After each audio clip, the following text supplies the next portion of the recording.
നമ്മൾ ഇന്ന് ഡിസ്കസ് ചെയ്യാൻ പോകുന്നത് എങ്ങനെയാണ് സ്മാർട്ട് മണി കൺസെപ്റ്റിൽ നമുക്ക് വളരെ യൂസ്ഫുൾ ആയിട്ടുള്ള ഒരു ഇൻഡിക്കേറ്റർ യൂസ് ചെയ്യുന്നത് എന്നുള്ളതാണ്.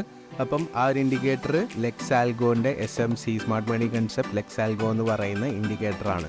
ഈ ഒരു ഇൻഡിക്കേറ്റർ ആഡ് ചെയ്യുന്നത് എന്തിനാണെന്ന് ചോദിച്ചു കഴിഞ്ഞാൽ അവിടെ തന്നെ നമുക്ക് ഫെയർ വാല്യൂ ഗ്യാപ്സ് ഐഡൻറ്റിഫൈ ചെയ്യാൻ പറ്റും, ഓർഡർ ബ്ലോക്സ് ഐഡൻറ്റിഫൈ ചെയ്യാൻ പറ്റും, നമുക്ക് സ്ട്രക്ചർ ഐഡൻറ്റിഫൈ ചെയ്യാൻ പറ്റും. അപ്പം ഈ പറയുന്ന കാര്യങ്ങളെല്ലാം യൂസ്ഫുള്ളായിട്ട് ചെയ്യാൻ പറ്റുന്ന ഒരു നല്ലൊരു ഇൻഡിക്കേറ്റർ തന്നെയാണ് ലെക്സാൽഗോൻ്റെ സ്മാർട്ട് മണി കൺസെപ്റ്റ് എന്ന് പറയുന്ന ഇൻഡിക്കേറ്റർ.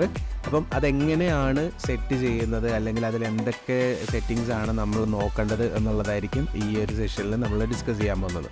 ഓക്കെ, അപ്പോൾ ഫസ്റ്റ് നമ്മൾ ട്രേഡിംഗ് വ്യൂവിൽ നമ്മൾ ഏതൊരു അസറ്റിലാണോ നമ്മൾ ചെയ്യാൻ ഉദ്ദേശിക്കുന്നത് ആ ഒരു അസറ്റ് എടുക്കുക. അതിൽ ലെഫ്റ്റ് സൈഡിൽ ടോപ്പിൽ നിങ്ങൾക്ക് ബാക്കിയുള്ളൊരു ഇൻഡിക്കേറ്റേഴ്സ് ആഡ് ചെയ്യുന്ന പോലെ തന്നെ ഇൻഡിക്കേറ്റേഴ്സ് എന്ന് പറയുന്ന ടോപ്പിക്ക് ക്ലിക്ക് ചെയ്യുക. ഇൻഡിക്കേറ്റേഴ്സിൽ നമ്മൾ SMC ലെക്സാൽഗോ എന്ന് സെർച്ച് ചെയ്യണം. അപ്പം ഇവിടെ കാണാൻ പറ്റും സ്മാർട്ട് മണി കൺസെപ്റ്റ് SMC ലെക്സാൽഗോ. ഇത് പബ്ലിഷ് ചെയ്തിരിക്കുന്നത് ലെക്സാൽഗോൻ്റെ ഒഫീഷ്യൽ തന്നെയാണ്. ഇത് ഫ്രീ ആയിട്ടുള്ള ഒരു ഇൻഡിക്കേറ്റർ തന്നെയാണ്. അറൗണ്ട് ഒരു 42,413 ആൾക്കാരാണ് ഈ ഒരു ഇൻഡിക്കേറ്റർ കറൻ്റ്ലി യൂസ് ചെയ്യുന്നത്. അപ്പോൾ നിങ്ങൾക്ക് എപ്പോഴും യൂസ് ചെയ്യണം എന്നുണ്ടെങ്കിൽ ഈ ഒരു സ്റ്റാർ യൂസ് ചെയ്ത് കഴിഞ്ഞാൽ ഫേവറേറ്റ്സിൽ ഈ ഒരു ഇൻഡിക്കേറ്റർ വന്ന് കിടക്കും. അപ്പം ഈ ഒരു ഇൻഡിക്കേറ്ററാണ് ക്ലിക്ക് ചെയ്യുന്നതെന്നുണ്ടെങ്കിൽ നമുക്ക് ഓൾറെഡി ഉള്ള ചാർട്ടിൽ ഈ ഒരു ഇൻഡിക്കേറ്റർ അപ്ലൈ ചെയ്യും. അപ്പം നോർമലി നമ്മൾ നേരത്തെ കണ്ടൊരു ചാർട്ടിൽ നിന്ന് വളരെ ഡിഫറെൻ്റ് ആയിട്ടുള്ള ഒരു അപ്രോച്ച് ആ ഒരു ഇൻഡിക്കേറ്റർ ആഡ് ചെയ്തപ്പോൾ തന്നെ കിട്ടി അല്ലേ. നമ്മൾ ഇവന്തോ ഒരു ടൈം സ്പെൻഡ് ചെയ്ത് അനാലിസിസ് ഒന്നും ചെയ്തില്ലെങ്കിലും പെട്ടെന്നൊരു വ്യൂ കിട്ടി നമുക്ക്. എവിടെയാണ് ചേഞ്ച് ഓഫ് ക്യാരക്ടർ, എന്താണ് കറണ്ട് സ്ട്രക്ചർ, എന്താണ് കറണ്ട് ഓർഡർ ബ്ലോക്സ്, ഇംബാലൻസസ് ഏതൊക്കെയാണെന്ന് പെട്ടെന്നൊരു ഐഡിയ കിട്ടി. അപ്പം ഇതിൽ ഇനിയും എന്തൊക്കെ സെറ്റിങ്സ് ചേഞ്ച് ചെയ്താണ് നമുക്കൊരു ക്ലാരിറ്റി കൂടുതൽ കിട്ടുന്നതെന്ന് നോക്കാം. അതിന് വേണ്ടിയിട്ട് നമ്മൾ ലെഫ്റ്റ് സൈഡിൽ ഈ ഒരു സ്മാർട്ട് മണി കൺസെപ്റ്റ് എന്ന് പറയുന്ന ഇൻഡിക്കേറ്ററിൽ സെറ്റിങ്സ് ക്ലിക്ക് ചെയ്യുക. അവിടെ നമുക്ക് ഒരുപാട് ഓപ്ഷൻസ് കാണാൻ പറ്റും. അപ്പോൾ ഇതിൽ ഫസ്റ്റ് ഓപ്ഷൻ എന്ന് പറയുന്നത് ഹിസ്റ്റോറിക്കൽ എന്ന് പറഞ്ഞിട്ട് മോഡ് ഹിസ്റ്റോറിക്കൽ എന്ന് പറയുന്ന ഓപ്ഷൻ നിങ്ങൾക്ക് കാണാൻ പറ്റും. ഈ ഒരു ഹിസ്റ്റോറിക്കൽ എന്ന് പറയുന്ന ഓപ്ഷൻ ക്ലിക്ക് ചെയ്തിട്ട് നിങ്ങൾ മാറ്റുവാണെന്നുണ്ടെങ്കിൽ ഇപ്പോൾ എന്താണ് SMC എന്ന് പറയുന്ന ഈ ഒരു ഇൻഡിക്കേറ്ററിൻ്റെ അഡ്വാൻറ്റേജ് എന്ന് പറഞ്ഞു കഴിഞ്ഞാൽ SMC വെച്ച് ചെയ്യുന്ന ആളുകൾ അല്ലെങ്കിൽ അത് വെച്ച് ട്രേഡിംഗ് സ്റ്റാർട്ട് ചെയ്ത ആൾക്കാർക്ക് ഉറപ്പായിട്ടും ഫീൽ ചെയ്തിട്ടുണ്ടാവും. അതായത് നല്ല order blocks, imbalance, current structure, premium discount areas, ഇതൊക്കെ മാനുവലി കണ്ടുപിടിക്കാനായിട്ട് കൺസെപ്റ്റ് ഇവന്തോ അറിയാമെന്നുണ്ടെങ്കിലും ചിലപ്പം ആ ഒരു റിയൽ ചാർട്ടിൽ സ്പെൻഡ് ചെയ്യുന്ന സമയത്ത് നമുക്ക് ചിലപ്പോൾ ഒരു ക്ലിയർ ഐഡിയ കിട്ടിയേക്കണം എന്നില്ല. പല സമയത്തും നമുക്കൊരു ഡിഫിക്കൽട്ടി ഫേസ് ചെയ്യും. അങ്ങനെയാണെന്നുണ്ടെങ്കിൽ നിങ്ങൾക്ക് ഈസി ആയിട്ട് ചെയ്യാൻ പറ്റുന്ന ഒരു ഓപ്ഷനാണ് ഈ ഒരു ഇൻഡിക്കേറ്റർ എന്ന് പറയുന്നത്. അപ്പോൾ വൺസ് കൺസെപ്റ്റ് ക്ലിയർ ആയി കഴിഞ്ഞ് കഴിഞ്ഞാൽ ഈ ഒരു ഇൻഡിക്കേറ്റർ യൂസ് ചെയ്ത് കഴിഞ്ഞാൽ നമുക്ക് കുറച്ചുകൂടെ ഒരു അഡ്വാൻറ്റേജ് ആണ്. അപ്പോൾ ഫസ്റ്റ് ഹിസ്റ്റോറിക്കൽ എന്ന് പറയുന്ന ഈ ഒരു ഓപ്ഷനാണ് സെലക്ട് ചെയ്തിരിക്കുന്നതെന്നുണ്ടെങ്കിൽ ഇവിടെയൊക്കെ നിങ്ങൾക്ക് കാണാൻ പറ്റും ചെറിയ ചെറിയ സ്ട്രക്ചേഴ്സും പ്രീവിയസ് ചേഞ്ച് ഓഫ് ക്യാരക്ടറും ഒക്കെ ഇവിടെ പഴയ ഡേറ്റയിലുള്ള എല്ലാ മാപ്പ് ചെയ്ത് ഇവിടെ കാണിച്ചിട്ടുണ്ട് അല്ലേ. അപ്പം ഈ ഒരു ഹിസ്റ്റോറിക്കൽ എന്ന് പറയുന്ന ഡേറ്റ മാറ്റി നമ്മൾ പ്രസൻറ്റ് എന്ന് പറയുന്ന ഓപ്ഷനാണ് സെലക്ട് ചെയ്തതെന്നുണ്ടെങ്കിൽ ഇവിടെയുള്ള സ്ട്രക്ചർ മാപ്പിംഗ് ഒക്കെ പോവും. ഏറ്റവും റീസെൻ്റ് ആയിട്ടുള്ള സ്ട്രക്ചർ മാപ്പിംഗ് മാത്രമേ ഇവിടെ കാണത്തുള്ളൂ. ഓക്കെ, ഇപ്പോൾ തന്നെ കണ്ടില്ലേ ഡിഫറൻസ്. അതായത് ഏറ്റവും റീസെൻ്റ് ആയിട്ട് ഇവിടെ ഏത് സ്ട്രക്ചറാണോ ഉള്ളത് അത് മാത്രമേ മാപ്പ് ചെയ്യത്തുള്ളൂ. അപ്പം അത് വേണ്ടവർക്ക് അത് വെക്കാം. ഇപ്പോൾ ചാർട്ട് ഒരുപാട് മെസ്സി ആവുന്നു എന്ന് ഫീൽ ചെയ്യുന്നുണ്ടെങ്കിൽ ഹിസ്റ്റോറിക്കൽ മാറ്റിയിട്ട് പ്രസൻ്റ് ആക്കാം. ഇനിയും കളേർഡ് എന്ന് പറയുന്ന ഓപ്ഷൻ ഇപ്പം സ്റ്റൈല് നോക്കുകയാണെന്നുണ്ടെങ്കിൽ ഇവിടെ കാണാൻ പറ്റും ബ്ലൂ, അതായത് ബുള്ളിഷ് ആയിട്ടുള്ളൊരു സോൺ ബ്ലൂ കളറിൽ, ബെയറിഷ് ആയിട്ടുള്ളൊരു സോൺ റെഡ് കളറിൽ, ബ്രേക്ക് ഓഫ് സ്ട്രക്ചർ റെഡ് കളറിൽ, ചേഞ്ച് ഓഫ് ക്യാരക്ടർ ഗ്രീൻ കളറിൽ ഒക്കെ കാണാൻ പറ്റും. അപ്പോൾ ഈ ഒരു കളർ മാറ്റി മോണോക്രോം ആക്കുകയാണെന്നുണ്ടെങ്കിൽ കംപ്ലീറ്റ് ആയിട്ട് എല്ലാ ഡീറ്റെയിൽസും ബ്ലാക്ക് ആയിട്ട് മാറും. അപ്പം അതൊരു അഡീഷണൽ സെറ്റിങ്സ് ആണ്. താല്പര്യമുള്ളവർക്ക് കളേർഡ് വേണമെങ്കിൽ മോണോക്രോം വേണമെങ്കിൽ യൂസ് ചെയ്യാം. ഇനിയും താഴേക്ക് വരുമ്പം ഉള്ള ഒരു മെയിൻ കാര്യമാണ് ഷോ ഇൻറ്റേർണൽ സ്ട്രക്ചർ എന്ന് പറയുന്നത്. ഓക്കെ, അപ്പം ഇൻറ്റേർണൽ സ്ട്രക്ചർ എന്ന് പറഞ്ഞു കഴിഞ്ഞാൽ ബേസിക്കലി എന്താണ്? ഇൻറ്റേർണൽ സ്ട്രക്ചറും ഉണ്ട്, നമ്മൾ സ്വിംഗ് സ്ട്രക്ചറും ഉണ്ട്, പഠിച്ചിട്ടുണ്ടായിരുന്നു അല്ലേ. ഇൻറ്റേർണൽ സ്ട്രക്ചർ എന്ന് പറഞ്ഞു കഴിഞ്ഞാൽ വൺസ് ഒരു മെയിൻ സ്ട്രക്ചർ ഫോം ആയി കഴിഞ്ഞു കഴിഞ്ഞാൽ അതിൻ്റെ ഉള്ളിലുള്ള സ്ട്രക്ചറിനെയാണ് ഇൻറ്റേർണൽ സ്ട്രക്ചർ അല്ലെങ്കിൽ മൈനർ സ്ട്രക്ചർ എന്ന് പറയുന്നത്. അപ്പം എപ്പോഴും നമുക്ക് നല്ലതെന്ന് പറയുന്നത് അല്ലെങ്കിൽ ക്ലിയർ ആയിട്ടൊരു കുറച്ചുകൂടെ ഹൈ പ്രോബബിൾ എന്ന് പറയുന്നത് എപ്പോഴും സ്വിംഗ് സോൺസും സ്വിംഗ് ഏരിയാസൊക്കെയാണ്. അപ്പോൾ മൈനർ സ്ട്രക്ചർ നോക്കാതെ നമ്മൾ സ്വിംഗ് സ്ട്രക്ചർ മാത്രമാണ് നോക്കുന്നതെന്നുണ്ടെങ്കിൽ നമുക്ക് മൈനർ സ്ട്രക്ചറിൻ്റെ ആവശ്യമില്ല. അതിൽ തന്നെ ഇവിടെ കാണാൻ പറ്റും change of character, break of structure, അതായത് മെയിൻ സ്വിംഗ് പോയിൻറ്റ്സിന് ഇടയ്ക്കുള്ള ചെറിയ മൈനർ സ്ട്രക്ചറിലുള്ള ബ്രേക്ക് ഓഫ് സ്ട്രക്ചറും ചേഞ്ച് ഓഫ് ക്യാരക്ടറും ഒക്കെയാണ് ഉദ്ദേശിക്കുന്നത്. അപ്പോൾ അതൊന്നും വേണ്ട എന്നുണ്ടെങ്കിൽ നമുക്ക് ഈ ഒരു ഷോ ഇൻറ്റേർണൽ സ്ട്രക്ചർ എന്ന് പറയുന്ന ഓപ്ഷൻ ഓഫ് ആക്കുവാണെങ്കിൽ ഇവിടെ നിങ്ങൾക്ക് കാണാൻ പറ്റും ഈ ഇൻറ്റേർണൽ സ്ട്രക്ചേഴ്സ് എല്ലാം പോകും. ഇപ്പം മെയിൻ സ്ട്രക്ചർ മാത്രമേ മാപ്പ് ആയിട്ടുള്ളൂ അല്ലേ. അപ്പോൾ അതിൽ തന്നെ ഈ ഒരു ഷോ സ്വിംഗ് സ്ട്രക്ചർ എന്ന് പറയുന്ന ഓപ്ഷനാണ് സെലക്ട് ചെയ്തിരിക്കുന്നതെന്നുണ്ടെങ്കിൽ നമുക്ക് ഇപ്പം കറൻ്റ്ലി ഉള്ള മെയിൻ സ്ട്രക്ചർ ആയിരിക്കും മാപ്പ് ചെയ്തിട്ടുണ്ടായിരിക്കുന്നത്. അതിനകത്തെ ബാക്കി ഡീറ്റെയിൽസ് എല്ലാം അങ്ങനെ തന്നെ കിടക്കുന്നതാണ് ബെറ്റർ. ഇനിയും ഷോ സ്ട്രോങ് വീക്ക് ഹൈ അല്ലെങ്കിൽ സ്ട്രോങ് അല്ലെങ്കിൽ വീക്ക് ഹൈ അല്ലെങ്കിൽ ലോ ആണ് ഇവിടെ മെൻഷൻ ചെയ്തിട്ടുള്ളത്. അപ്പം കറണ്ട് സ്ട്രക്ചറിൽ ഇവിടെ സ്ട്രോങ് ലോ അല്ലെങ്കിൽ വീക്ക് ഹൈ എന്ന് പറയുന്നൊരു സമയത്ത് ഇവിടെ ഈ ഒരു ലോ എന്ന് പറയുന്നത് കറണ്ട് സ്ട്രക്ചറിനെ സപ്പോർട്ട് ചെയ്യുന്ന ഒരു ലോ ആണ്. അപ്പോൾ ഇതൊരു സ്ട്രോങ് ലോ ആണ്. ഇനിയും ബ്രേക്ക് ആവാൻ പോകുന്നത് അല്ലെങ്കിൽ ട്രെൻഡ് കണ്ടിന്യൂ ആവാൻ പോകുന്ന ഏരിയ എന്ന് പറയുന്നത് മെജോറിറ്റി ടൈമിലും ഈ ഒരു ട്രെൻഡ് കണ്ടിന്യൂഷൻ ആണെങ്കിൽ ഈ ഒരു വീക്ക് ഹൈ ആയിരിക്കും ബ്രേക്ക് ആവാൻ പോകുന്നത്. അതാണ് ഈ ഒരു സ്വിംഗ് സ്ട്രക്ചറിൽ. അത് വേണമെന്നുണ്ടെങ്കിൽ ഓൺ ആക്കാം, വേണ്ടാന്നുണ്ടെങ്കിൽ അത് ഓഫ് ചെയ്ത് വെക്കാം. അതിനുശേഷം നമുക്ക് വേണ്ട മെയിൻ കാര്യമാണ് നല്ല ഓർഡർ ബ്ലോക്സ് ഐഡൻറ്റിഫൈ ചെയ്യുക എന്നുള്ളത് അല്ലേ. അപ്പോൾ അതിൽ തന്നെ നമുക്ക് 2 ഓപ്ഷൻ ഉള്ളത് ഇൻറ്റേർണൽ ഓർഡർ ബ്ലോക്സും ഉണ്ട്, സ്വിംഗ് ഓർഡർ ബ്ലോക്സും ഉണ്ട്.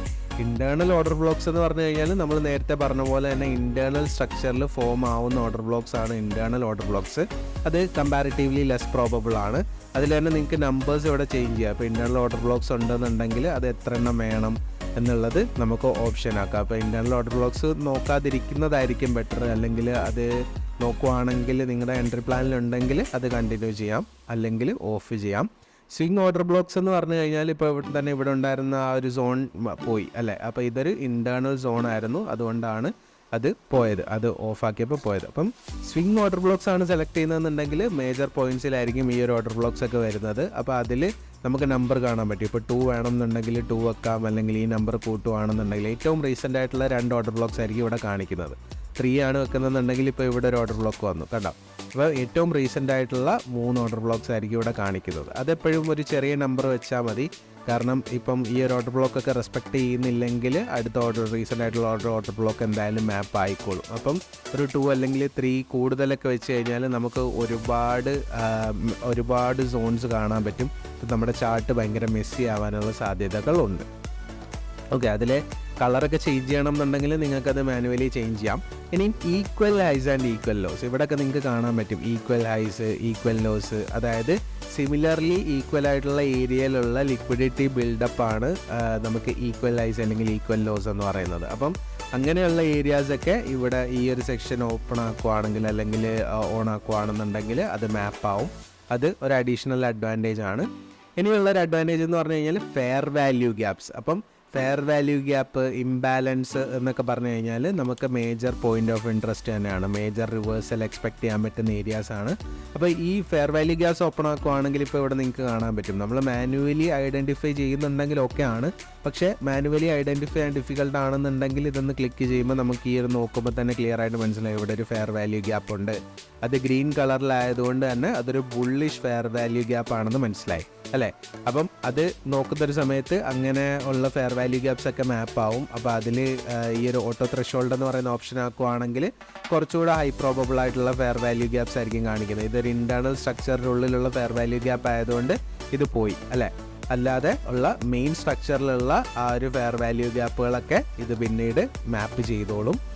അതിനുശേഷം നമുക്ക് മെയിനായിട്ടുള്ള ഒരു അഡ്വാൻറ്റേജ് എന്ന് പറഞ്ഞു കഴിഞ്ഞാൽ നമുക്ക് മെയിൻ പോയിൻറ്റ്സ് ഓഫ് ലിക്വിഡിറ്റി എന്ന് പറയുന്നത് ഇപ്പോൾ പ്രീവിയസ് ഡേ ഹൈ അല്ലെങ്കിൽ previous day low, weekly high, weekly low, monthly high, monthly low, ഇതൊക്കെ മേജർ പോയിന്റ് ഓഫ് ഇൻട്രസ്റ്റുകളാണ് അല്ലേ. ഈ പറയുന്ന സ്ഥലത്തൊക്കെ ലിക്വിഡിറ്റി ഗ്രാബ് ചെയ്തതിന് ശേഷം റിവേഴ്സൽ എക്സ്പെക്ട് ചെയ്യാൻ പറ്റുന്ന ഏരിയാസാണ്. അപ്പോൾ ഇത് മാനുവലി മാപ്പ് ചെയ്യാൻ ഡിഫിക്കൽട്ട് ആണെന്നുണ്ടെങ്കിൽ ഈ പറയുന്ന ഓപ്ഷൻസ് സെലക്ട് ചെയ്യാം. ഈ ഡെയിലി ആണ് സെലക്ട് ചെയ്യുന്നതെന്നുണ്ടെങ്കിൽ previous day high, previous day low select ആവും, അത് മാപ്പ് ചെയ്യും. വീക്ക്ലി ആണെന്നുണ്ടെങ്കിൽ previous week high, previous week low, monthly ആണെങ്കിൽ previous month high, previous month low, അത് നിങ്ങൾക്ക് കാണാൻ പറ്റും. PML എന്ന് പറഞ്ഞു കഴിഞ്ഞാൽ പ്രീവിയസ് മന്ത് ലോ, PDL എന്ന് പറഞ്ഞു കഴിഞ്ഞാൽ പ്രീവിയസ് ഡേ ലോ, PWH എന്ന് പറഞ്ഞു കഴിഞ്ഞാൽ പ്രീവിയസ് വീക്ക് ഹൈ, അങ്ങനെ നമുക്ക് കാണാൻ പറ്റും. അപ്പം ഈ പറയുന്ന ഏരിയാസ് മാർക്ക് ചെയ്യും. അപ്പോൾ ആ ഒരു സ്ഥലത്തുനിന്ന് നമ്മൾ ഉദ്ദേശിക്കുന്ന രീതിയിൽ ഒരു റിവേഴ്സൽ കിട്ടുന്നുണ്ടോ എന്ന് നമുക്ക് നോക്കാൻ പറ്റും. അതൊരു അഡ്വാൻറ്റേജ് ആണ്. പിന്നീടുള്ളത് പ്രീമിയം ആൻഡ് ഡിസ്കൗണ്ട് സോൺസ്. അപ്പോൾ ഇത് ഓൺ ആക്കുവാണെങ്കിൽ ഇപ്പോൾ ഫിബ് വെച്ചിട്ട് നമ്മൾ മേജർ സ്വിംഗ് പോയിൻറ്റ്സ് ഐഡൻറ്റിഫൈ ചെയ്ത് കഴിഞ്ഞാൽ നമുക്ക് കിട്ടുന്നൊരു അഡ്വാൻറ്റേജ് ആണ് പ്രീമിയം സോണും ഡിസ്കൗണ്ട് സോണും ഐഡൻറ്റിഫൈ ചെയ്യുക എന്ന് പറയുന്നത്. അപ്പം ആ സോൺസ് ഐഡൻറ്റിഫൈ ചെയ്യണം എന്നുണ്ടെങ്കിൽ ഈ ഒരു ഓപ്ഷൻ സെലക്ട് ചെയ്യുക. അതിൽ നമുക്ക് ഇവിടെ കാണാൻ പറ്റും. ഇപ്പോൾ കറണ്ട് സ്ട്രക്ചറിൽ ഒരു സ്വിംഗ് ലോ ഇതാണ്, സ്വിംഗ് ഹൈ ഇതാണ്. ആ ഒരു സ്വിംഗ് സ്ട്രക്ചറിനുള്ളിലുള്ള ഡിസ്കൗണ്ട് സോൺ എന്ന് പറയുന്നത് ഇതാണ്, പ്രീമിയം സോൺ എന്ന് പറയുന്നത് ഇതാണ്. അപ്പം നമ്മളെപ്പോഴും സെല്ല് ചെയ്യുമ്പം ഒരു പ്രീമിയം സോണിൽ സെല്ല് ചെയ്യുന്നതാണ് ഒരു ഹൈ പ്രോബബിൾ എൻട്രി എന്ന് പറയുന്നത്.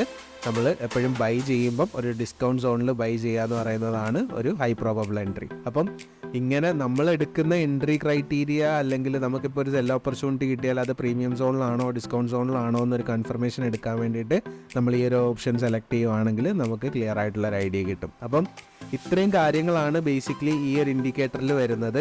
ഇത് ആഡ് ചെയ്യുവാണെങ്കിൽ ഇപ്പോൾ SMCയുടെ കൺസെപ്റ്റ് മനസ്സിലായി, ബട്ട് സ്റ്റിൽ ചാർട്ടിൽ അത് അപ്ലൈ ചെയ്യാൻ പറ്റാത്ത ഒരുപാട് ആൾക്കാരുണ്ട്. അങ്ങനെയുള്ള ആളുകൾക്ക് ഈ ഒരു ഇൻഡിക്കേറ്റർ യൂസ് ചെയ്ത് കഴിഞ്ഞാൽ ക്ലിയർ ആയിട്ടും ഒരു എഡ്ജ് കിട്ടും, അവർക്ക് കുറച്ചുകൂടെ ഒരു ഇമ്പ്രൂവ്മെൻറ്റ് എന്തായാലും വരും. അപ്പം കൺസെപ്റ്റ് ക്ലിയർ ആയിട്ടുള്ള ആളുകൾക്ക് ഉറപ്പായിട്ടും അതിനുള്ള ഒരു എഡ്ജ് ഈ ഒരു ഇൻഡിക്കേറ്ററിൽ ഒരുപാട് അഡ്വാൻറ്റേജസ് കിട്ടുന്നുണ്ട്. ഓക്കെ,